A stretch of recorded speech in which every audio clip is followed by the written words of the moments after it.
വിശുദ്ധ യോഹന്നാൻ എഴുതിയ സുവിശേഷം അധ്യായം 7. കൂടാരത്തിരുന്നാൾ. യേശു ഗലീലയിൽ ചുറ്റി സഞ്ചരിച്ചു കൊണ്ടിരുന്നു. യഹൂദർ അവനെ വധിക്കാൻ അവസരം പാർത്തിരുന്നതിനാൽ യൂദയായിൽ സഞ്ചരിക്കാൻ അവൻ ഇഷ്ടപ്പെട്ടില്ല. യഹൂദരുടെ കൂടാരത്തിരുന്നാൾ സമീപിച്ചിരുന്നു. അവൻ്റെ സഹോദരന്മാർ അവനോട് പറഞ്ഞു, നീ ചെയ്യുന്ന പ്രവൃത്തികൾ നിന്റെ ശിഷ്യന്മാർ കാണേണ്ടതിന് നീ ഇവിടം വിട്ട് യൂദയായിലേക്ക് പോവുക. പരസ്യമായി അറിയപ്പെടാൻ ആഗ്രഹിക്കുന്നവൻ രഹസ്യമായി പ്രവർത്തിക്കുകയില്ല.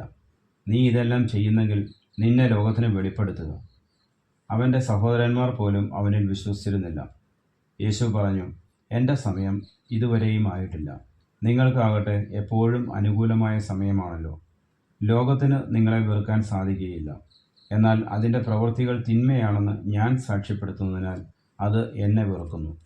നിങ്ങൾ തിരുനാളിന് പോയിക്കൊള്ളുവിൻ. ഞാൻ ഈ തിരുനാളിന് പോകുന്നില്ല. എന്തെന്നാൽ എൻ്റെ സമയം ഇനിയും പൂർത്തിയായിട്ടില്ല. ഇപ്രകാരം പറഞ്ഞ് അവൻ ഗലീലയിൽ തന്നെ താമസിച്ചു. എന്നാൽ അവൻ്റെ സഹോദരന്മാർ തിരുനാളിന് പോയതിനു ശേഷം അവനും പോയി, പരസ്യമായല്ല, രഹസ്യമായി. അവൻ എവിടെ എന്ന് ചോദിച്ചുകൊണ്ട് തിരുനാളിൽ യഹൂദർ അവനെ അന്വേഷിച്ചുകൊണ്ടിരുന്നു. ആളുകൾ അവനെപ്പറ്റി രഹസ്യമായി പലതും പറഞ്ഞിരുന്നു. അവനൊരു നല്ല മനുഷ്യനാണ് എന്ന് ചിലർ പറഞ്ഞു. അല്ല, അവൻ ജനങ്ങളെ വഴിപിഴപ്പിക്കുന്നു എന്നും മറ്റു ചിലരും. എങ്കിലും യഹൂദരെ ഭയന്ന് ആരും അവനെപ്പറ്റി പരസ്യമായി ഒന്നും സംസാരിച്ചില്ല. യേശുവിൻ്റെ വിജ്ഞാനം. തിരുനാൾ പകുതിയായപ്പോൾ യേശു ദേവാലയത്തിൽ ചെന്ന് പഠിപ്പിച്ചു തുടങ്ങി. ഒന്നും പഠിച്ചിട്ടില്ലാതിരിക്കെ ഇവന് ഇത്ര അറിവ് എവിടെ നിന്ന് കിട്ടി എന്ന് പറഞ്ഞ് യഹൂദർ വിസ്മയിച്ചു. യേശു പറഞ്ഞു, എൻ്റെ പ്രബോധനം എൻ്റെ സ്വന്തമല്ല, എന്നെ അയച്ചവൻ്റേതത്രേ. അവിടുത്തെ ഇഷ്ടം നിറവേറ്റാൻ മനസ്സുള്ളവൻ ഈ പ്രബോധനം ദൈവത്തിൽ നിന്നുള്ളതോ അതോ ഞാൻ സ്വയം നൽകുന്നതോ എന്ന് മനസ്സിലാക്കും. സ്വമേധയാ സംസാരിക്കുന്നവൻ സ്വന്തം മഹത്വം അന്വേഷിക്കുന്നു. എന്നാൽ തന്നെ അയച്ചവൻ്റെ മഹത്വം അന്വേഷിക്കുന്നവൻ സത്യവാനാണ്. അവനിൽ അനീതിയില്ല. മോശ നിങ്ങൾക്ക് നിയമം നൽകിയില്ലേ? എന്നിട്ടും നിങ്ങളാരും നിയമം പാലിക്കുന്നില്ല. എന്തുകൊണ്ടാണ് നിങ്ങൾ എന്നെ കൊല്ലാൻ ആലോചിക്കുന്നത്? ജനങ്ങൾ പറഞ്ഞു, നിനക്ക് പിശാചുണ്ട്. ആരാണ് നിന്നെ കൊല്ലാൻ ആലോചിക്കുന്നത്? യേശു പ്രതിവചിച്ചു, ഞാനൊരു പ്രവൃത്തി ചെയ്തു, അതിൽ നിങ്ങളെല്ലാവരും ആശ്ചര്യപ്പെടുന്നു. മോശ നിങ്ങൾക്ക് പരിച്ഛേദന നിയമം നൽകിയിരിക്കുന്നു. വാസ്തവത്തിൽ അത് മോശയിൽ നിന്നല്ല, പിതാക്കന്മാരിൽ നിന്നാണ്. അതനുസരിച്ച് സാബത്തിൽ ഒരുവന് നിങ്ങൾ പരിച്ഛേദന നടത്തുന്നു. മോശയുടെ നിയമം ലംഘിക്കാതിരിക്കുന്നതിന് ഒരുവൻ സാബത്ത് ദിവസം പരിച്ഛേദന സ്വീകരിക്കുന്നുവെങ്കിൽ സാബത്ത് ദിവസം ഒരു മനുഷ്യനെ ഞാൻ പൂർണ്ണമായി സുഖമാക്കിയതിന് നിങ്ങൾ എന്നോട് കോപിക്കുന്നുവോ? പുറമേ കാണുന്നതനുസരിച്ച് വിധിക്കാതെ നീതിയോടെ വിധിക്കുവിൻ. ഇവനാണോ ക്രിസ്തു? ജെറൂസലേം നിവാസികളിൽ ചിലർ പറഞ്ഞു, ഇവനെയല്ലേ അവർ കൊല്ലാൻ അന്വേഷിക്കുന്നത്? എന്നാൽ ഇതാ, ഇവൻ പരസ്യമായി സംസാരിക്കുന്നു. എന്നിട്ടും അവർ ഇവനോടൊന്നും പറയുന്നില്ല. ഇവൻ തന്നെയാണ് ക്രിസ്തുവെന്ന് ഒരുപക്ഷെ അധികാരികൾ യഥാർത്ഥത്തിൽ അറിഞ്ഞിരിക്കുമോ? ഇവൻ എവിടെ നിന്ന് വരുന്നുവെന്ന് നമുക്കറിയാം. എന്നാൽ ക്രിസ്തു വരുമ്പോൾ എവിടെ നിന്നാണ് വരുന്നതെന്ന് ആരും അറിയുകയില്ലല്ലോ. ദേവാലയത്തിൽ പഠിപ്പിച്ചുകൊണ്ടിരുന്നപ്പോൾ യേശു ഉച്ചത്തിൽ പറഞ്ഞു, ഞാൻ ആരാണെന്നും എവിടെ നിന്ന് വരുന്നുവെന്നും നിങ്ങൾക്കറിയാം. എന്നാൽ ഞാൻ സ്വമേധയാ വന്നവനല്ല, എന്നെ അയച്ചവൻ സത്യവാനാണ്. അവിടുത്തെ നിങ്ങൾക്കറിഞ്ഞുകൂടാ, എനിക്ക് അവിടുത്തെ അറിയാം. എന്തെന്നാൽ ഞാൻ അവിടുത്തെ അടുക്കൽ നിന്ന് വരുന്നു, അവിടുന്നാണ് എന്നെ അയച്ചത്. അവനെ ബന്ധിക്കാൻ അവർ പരിശ്രമിച്ചു, എന്നാൽ ആർക്കും അവനെ പിടിക്കാൻ കഴിഞ്ഞില്ല. അവൻ്റെ സമയം ഇനിയും വന്നിരുന്നില്ല. ജനക്കൂട്ടത്തിൽ വളരെ പേർ അവനിൽ വിശ്വസിച്ചു. അവർ ചോദിച്ചു, ക്രിസ്തു വരുമ്പോൾ ഇവൻ പ്രവർത്തിച്ചതിലേറെ അടയാളങ്ങൾ പ്രവർത്തിക്കുമോ? വേർപാടിനെക്കുറിച്ച്. ജനക്കൂട്ടം അവനെക്കുറിച്ച് പിറുപിറുക്കുന്നത് ഫരിസയർ കേട്ടു. പുരോഹിത പ്രമുഖന്മാരും ഫരിസയരും അവനെ ബന്ധിക്കാൻ സേവകരെ അയച്ചു. യേശു പറഞ്ഞു, അല്പസമയം കൂടി ഞാൻ നിങ്ങളോടുകൂടെയുണ്ട്. അതിനുശേഷം ഞാൻ എന്നെ അയച്ചവൻ്റെ അടുത്തേക്ക് പോകും. നിങ്ങൾ എന്നെ അന്വേഷിക്കും, കണ്ടെത്തുകയില്ല. ഞാൻ ആയിരിക്കുന്നിടത്ത് വരാൻ നിങ്ങൾക്ക് സാധിക്കുകയില്ല. യഹൂദർ പരസ്പരം പറഞ്ഞു, നമുക്ക് കണ്ടെത്താൻ കഴിയാത്ത വിധം എവിടേക്കാണ് അവൻ പോവുക? ഗ്രീക്കുകാരുടെ ഇടയിൽ ചിതറിപ്പാർക്കുന്നവരുടെ അടുക്കൽ പോയി ഗ്രീക്കുകാരെ പഠിപ്പിക്കാനായിരിക്കുമോ? നിങ്ങൾ എന്നെ അന്വേഷിക്കും, കണ്ടെത്തുകയില്ല എന്നും ഞാൻ ആയിരിക്കുന്നിടത്ത് വരാൻ നിങ്ങൾക്ക് കഴിയുകയില്ല എന്നും അവൻ പറഞ്ഞ ഈ വചനം എന്താണ്? ജീവജലത്തിൻ്റെ അരുവികൾ.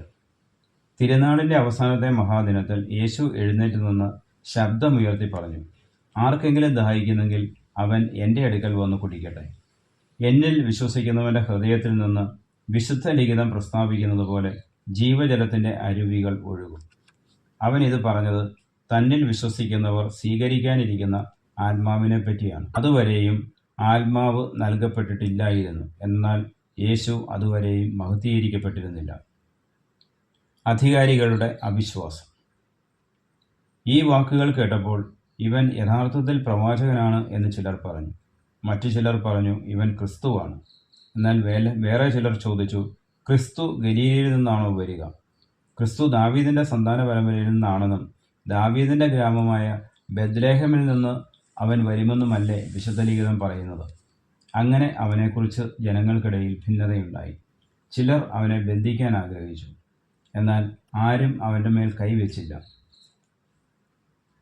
സേവകന്മാർ തിരിച്ചു ചെന്നപ്പോൾ പുരോഹിത പ്രമുഖന്മാരും ഫരിസേയരും അവരോട് ചോദിച്ചു, എന്തുകൊണ്ടാണ് നിങ്ങൾ അവനെ കൊണ്ടുവരാഞ്ഞത്? അവർ മറുപടി പറഞ്ഞു, അവനെപ്പോലെ ആരും ഇതുവരെ സംസാരിച്ചിട്ടില്ല. അപ്പോൾ ഫരിസേയർ അവരോട് ചോദിച്ചു, നിങ്ങളും വഞ്ചിതരായോ? അധികാരികളിലോ ഫരിസേയരിലോ ആരെങ്കിലും അവനിൽ വിശ്വസിച്ചിട്ടുണ്ടോ? നിയമം അറിഞ്ഞുകൂടാത്ത ഈ ജനക്കൂട്ടം ശപിക്കപ്പെട്ടതാണ്. മുമ്പൊരിക്കൽ യേശുവിൻ്റെ അടുക്കൽ പോയവനും അവരിൽ ഒരുവനുമായ നിക്കോദേമോസ് അപ്പോൾ അവരോട് ചോദിച്ചു, ഒരുവന് പറയാനുള്ളത് ആദ്യം കേൾക്കാതെയും അവൻ എന്താണ് ചെയ്യുന്നതെന്ന് അറിയാതെയും അവനെ വിധിക്കാൻ നമ്മുടെ നിയമം അനുവദിക്കുന്നുണ്ടോ? അവർ മറുപടി പറഞ്ഞു, നീയും ഗലീലയിൽ നിന്നാണോ? പരിശോധിച്ചു നോക്കൂ, ഒരു പ്രവാചകനും ഗലീലയിൽ നിന്ന് വരുന്നില്ല എന്ന് അപ്പോൾ മനസ്സിലാവും. ഓരോരുത്തരും സ്വന്തം വീടുകളിലേക്ക് പോയി. അധ്യായം 8. പിടിക്കപ്പെട്ട വ്യഭിചാരിണി. യേശു ഒലിവുമലയിലേക്ക് പോയി. അതിരാവിലെ അവൻ വീണ്ടും ദേവാലയത്തിലേക്ക് വന്നു. ജനങ്ങളെല്ലാം അവൻ്റെ അടുക്കലെത്തി. അവൻ ഇരുന്ന് അവരെ പഠിപ്പിച്ചു. വ്യഭിചാരത്തിൽ പിടിക്കപ്പെട്ട ഒരു സ്ത്രീയെ നിയമജ്ഞരും ഫരിസേയരും കൂടെ അവൻ്റെ അടുക്കൽ കൊണ്ടുവന്ന് നടുവിൽ നിർത്തി. അവർ അവനോട് പറഞ്ഞു, ഗുരു, ഈ സ്ത്രീ വ്യഭിചാരത്തിൽ പിടിക്കപ്പെട്ടവളാണ്. ഇങ്ങനെയുള്ളവരെ കല്ലെറിയണമെന്നാണ് മോശ നിയമത്തിൽ കൽപ്പിച്ചിരിക്കുന്നത്. നീ എന്തു പറയുന്നു? ഇത് അവനിൽ കുറ്റമാരോപിക്കാൻ വേണ്ടി അവനെ പരീക്ഷിച്ചുകൊണ്ട് ചോദിച്ചതാണ്. യേശു ആകട്ടെ കുനിഞ്ഞ് വിരൽ കൊണ്ട് നിലത്തെഴുതിക്കൊണ്ടിരുന്നു. അവർ ആവർത്തിച്ച് ചോദിച്ചുകൊണ്ടിരുന്നതിനാൽ അവൻ നിവർന്ന് അവരോട് പറഞ്ഞു, നിങ്ങളിൽ പാപമില്ലാത്തവൻ ആദ്യം അവളെ കല്ലെറിയട്ടെ. അവൻ വീണ്ടും കുനിഞ്ഞ് നിലത്ത് എഴുതിക്കൊണ്ടിരുന്നു. എന്നാൽ ഇത് കേട്ടപ്പോൾ മുതിർന്നവർ തുടങ്ങി ഓരോരുത്തരായി സ്ഥലം വിട്ടു. ഒടുവിൽ യേശുവും നടുവിൽ നിന്നിരുന്ന ആ സ്ത്രീയും മാത്രം ശേഷിച്ചു. യേശു നിവർന്ന് അവളോട് ചോദിച്ചു, സ്ത്രീയെ, അവർ എവിടെ? ആരും നിന്നെ വിധിച്ചില്ലേ? അവൾ പറഞ്ഞു, ഇല്ല കർത്താവേ. യേശു പറഞ്ഞു, ഞാനും നിന്നെ വിധിക്കുന്നില്ല. പൊയ്ക്കൊള്ളുക. ഇനിമേൽ പാപം ചെയ്യരുത്. യേശു ലോകത്തിൻ്റെ പ്രകാശം. യേശു വീണ്ടും അവരോട് പറഞ്ഞു, ഞാൻ ലോകത്തിൻ്റെ പ്രകാശമാണ്. എന്നെ അനുഗമിക്കുന്നവൻ ഒരിക്കലും അന്ധകാരത്തിൽ നടക്കുകയില്ല. അവന് ജീവൻ്റെ പ്രകാശമുണ്ടായിരിക്കും. അപ്പോൾ ഫരിസേയർ പറഞ്ഞു, നീ തന്നെ നിനക്ക് സാക്ഷ്യം നൽകുന്നു. നിന്റെ സാക്ഷ്യം സത്യമല്ല. യേശു പ്രതിവചിച്ചു, ഞാൻ തന്നെ എനിക്ക് സാക്ഷ്യം നൽകിയാലും എൻ്റെ സാക്ഷ്യം സത്യമാണ്. കാരണം ഞാൻ എവിടെ നിന്ന് വന്നുവെന്നും എവിടേക്ക് പോകുന്നുവെന്നും എനിക്കറിയാം. എന്നാൽ ഞാൻ എവിടെ നിന്ന് വരുന്നുവെന്നോ എവിടേക്ക് പോകുന്നുവെന്നോ നിങ്ങൾ അറിയുന്നില്ല. നിങ്ങളുടെ വിധി മാനുഷികമാണ്. ഞാൻ ആരെയും വിധിക്കുന്നില്ല. ഞാൻ വിധിക്കുന്നെങ്കിൽ തന്നെ എൻ്റെ വിധി സത്യമാണ്. കാരണം ഞാൻ തനിച്ചല്ല, എന്നെ അയച്ച പിതാവും എന്നോട് കൂടെയുണ്ട്. 2 പേരുടെ സാക്ഷ്യം സത്യമാണെന്ന് നിങ്ങളുടെ നിയമത്തിൽ തന്നെ എഴുതിയിട്ടുണ്ടല്ലോ. എന്നെക്കുറിച്ച് ഞാൻ തന്നെ സാക്ഷ്യം നൽകുന്നു. എന്നെ അയച്ച പിതാവും എന്നെക്കുറിച്ച് സാക്ഷ്യം നൽകുന്നു. അപ്പോൾ അവർ ചോദിച്ചു, നിന്റെ പിതാവ് എവിടെയാണ്? യേശു പറഞ്ഞു, നിങ്ങൾ എന്നെയാകട്ടെ എൻ്റെ പിതാവിനെയാകട്ടെ അറിയുന്നില്ല.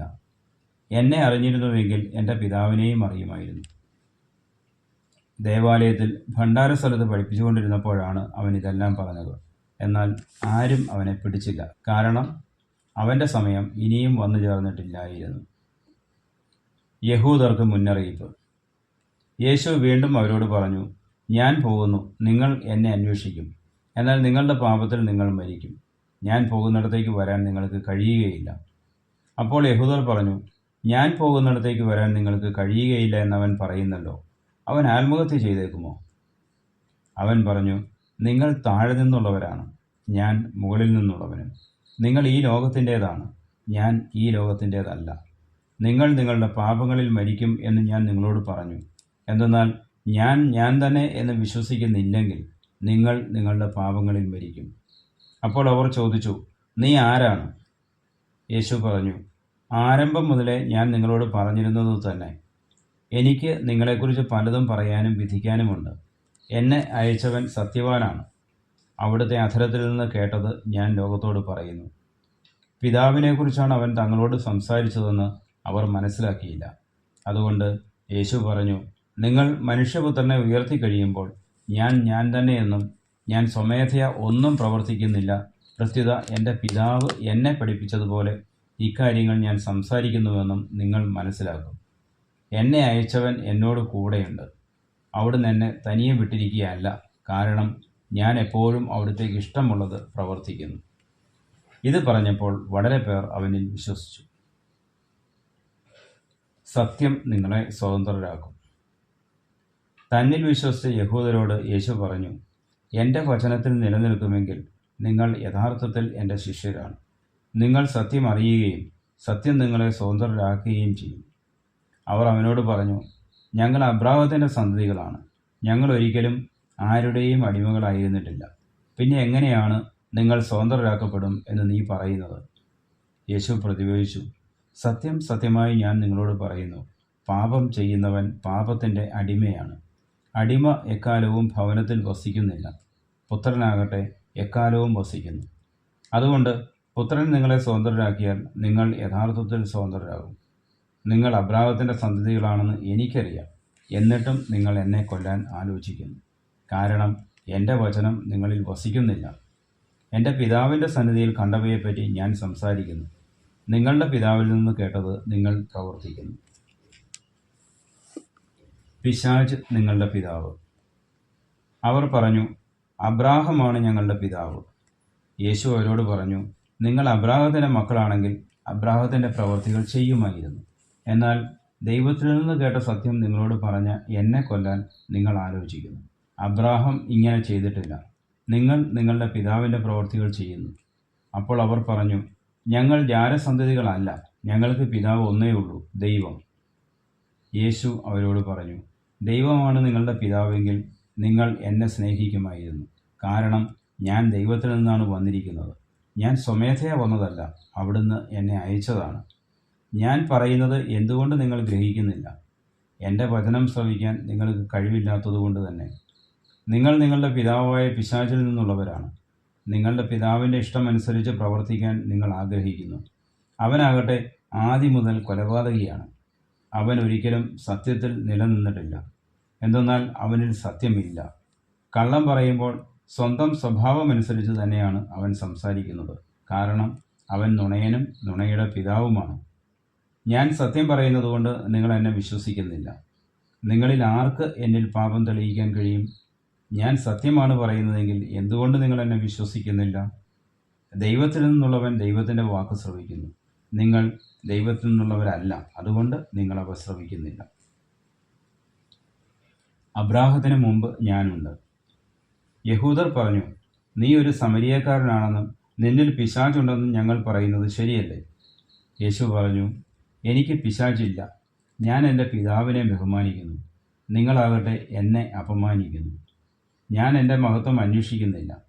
അത് അന്വേഷിക്കുന്നവനും വിധികർത്താവുമായ ഒരുവനുണ്ട്. സത്യം സത്യമായി ഞാൻ നിങ്ങളോട് പറയുന്നു, ആരെങ്കിലും എൻ്റെ വചനം പാലിച്ചാൽ അവൻ ഒരിക്കലും മരിക്കുകയില്ല. യഹൂദർ പറയുന്നു, നിനക്ക് പിശാചുണ്ടെന്ന് ഇപ്പോൾ ഞങ്ങൾക്ക് വ്യക്തമായിരിക്കുന്നു. അബ്രാഹം മരിച്ചു, പ്രവാചകന്മാരും മരിച്ചു. എന്നിട്ടും എൻ്റെ വചനം പാലിക്കുന്ന ഒരുവനും ഒരിക്കലും മരിക്കുകയില്ല എന്ന് നീ പറയുന്നു. ഞങ്ങളുടെ മരിച്ചുപോയ പിതാവായ അബ്രാഹത്തേക്കാൾ വലിയവനാണോ നീ? പ്രവാചകന്മാരും മരിച്ചുപോയി. ആരാണെന്നാണ് നീ അവകാശപ്പെടുന്നത്? യേശു പറഞ്ഞു, ഞാൻ എന്നെ തന്നെ മഹത്വപ്പെടുത്തിയാൽ എൻ്റെ മഹത്വത്തിന് വിലയില്ല. എന്നാൽ നിങ്ങളുടെ ദൈവമെന്ന് നിങ്ങൾ വിളിക്കുന്ന എൻ്റെ പിതാവാണ് എന്നെ മഹത്വപ്പെടുത്തുന്നത്. എന്നാൽ നിങ്ങൾ അവിടുത്തെ അറിഞ്ഞിട്ടില്ല, ഞാനോ അവിടുത്തെ അറിയുന്നു. ഞാൻ അവിടുത്തെ അറിയുന്നില്ല എന്ന് പറയുന്നെങ്കിൽ ഞാനും നിങ്ങളെപ്പോലെ നുണയനാകും.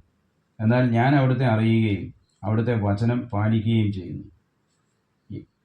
എൻ്റെ ദിവസം കാണാം എന്ന പ്രതീക്ഷയിൽ നിങ്ങളുടെ പിതാവായ അബ്രാഹം ആനന്ദിച്ചു. അവനത് കാണുകയും സന്തോഷിക്കുകയും ചെയ്തു. അപ്പോൾ യഹൂദർ പറഞ്ഞു, നിനക്കിനിയും 50 വയസ്സായിട്ടില്ല, എന്നിട്ട് നീ അബ്രാഹത്തെ കണ്ടുവന്നോ? യേശു പറഞ്ഞു, സത്യം സത്യമായി ഞാൻ നിങ്ങളോട് പറയുന്നു, അബ്രാഹം ഉണ്ടാകുന്നതിന് മുൻപ് ഞാനുണ്ട്. അപ്പോൾ അവർ അവനെ എറിയാൻ കല്ലുകളെടുത്തു. എന്നാൽ യേശു അവരിൽ നിന്ന് മറഞ്ഞ് ദേവാലയത്തിൽ നിന്ന് പുറത്തുപോയി.